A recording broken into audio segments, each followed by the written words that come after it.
صدر جمہوریہ کے پاس جو جا رہا ہے اس کا نام کیا ہے؟ سفارشی. اور سیشن کورٹ وغیرہ میں جو بات کر رہا ہے اور ترجمانی کر رہا ہے اس کا نام کیا ہے؟ وکیل. کورٹ اور قانون کی جگہوں پر گفتگو کرنے کے لیے وکیل چاہیے اور مالک کے پاس گفتگو کرنے کے لیے سفارشی چاہیے. اب ہمیں تلاش کرنا ہے کہ دنیا میں کون سفارشی ہو سکتے ہیں جو مالک کے پاس میدان محشر میں ہماری سفارش کریں. حدیث پاک میں آتا ہے کہ ایک صاحب میدان محشر میں قطار لگی ہوگی, جنتی گزر رہے ہوں گے, جہنم کے فیصلے جن کے لیے ہو چکے ہیں وہ سب کے سب قطار میں کھڑے ہوں گے. ایک جہنمی پکارے گا, او فلاں صاحب, پلٹیں گے, جنتی پلٹیں گے, کیا بات ہے بھائی, کیا آپ مجھے پہچانتے نہیں؟ کہ نہیں. کہہ رہے فلاں دن فلاں وقت میں نے آپ کو پانی پلایا تھا. اچھا, اتفاق سے وہاں لوگوں کا حافظہ بھی بہت غضب کا ہوگا, سال ہاں سال پہلے کا واقعہ اور یاد ہوگا. تو جو وہ کہے گا کہ پانی میں نے پلایا تھا تو پانی پینے والے کو بھی یاد آ جائے گا, ہاں ہاں صحیح تم نے کہا, واقعی تم نے پانی پلایا تھا. کہ پھر آپ اکیلے جنت میں جا رہے ہیں, میرے لیے بھی تو کچھ سوچئے. فوراً وہ پلٹے گا, اللہ پاک سے کہے گا یا اللہ واقعی اس نے میرے اوپر احسان کیا تھا, میں اس کے لیے سفارش کرتا ہوں. جنتی کی سفارش اور پھر رد کر دی جائے ممکن نہیں, فوراً اس کو بھی جنت میں بھیج دیا جائے گا. اس طرح جتنے لوگوں کو سفارش بنایا گیا ہے حدیث پاک میں, ان میں سے ایک سفارشی علماء بھی ہیں, ایک سفارشی یتیم بچے بھی ہیں, ایک سفارشی طالب علم بھی ہیں, ایک سفارشی بیوائیں بھی ہیں, محتاج و مسکین بھی ہیں. حدیث میں سب کو سفارشی کہا گیا ہے. دوستو, قیامت کے روز مالک کے سامنے ہماری پیشی ہوگی, اس لیے وہاں وکیل کی ضرورت نہیں ہے, وہاں سفارشی کی ضرورت ہے. اس لیے ہمیں دنیا ہی میں سفارشی تیار کر لینا ہے. مالک یوم الدین, جو بدلے کے دن کا مالک. بہرحال ایک مرتبہ پھر میں ترجمہ دوہرا دیتا ہوں. الحمدللہ رب العالمین, تمام تعریف اللہ کے لیے ہے جو سارے جہان کا پالنے والا ہے.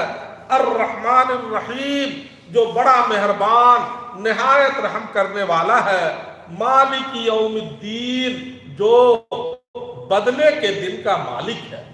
آج صرف یہ 3 آیت, پھر بقیہ آئندہ انشاءاللہ العزیز.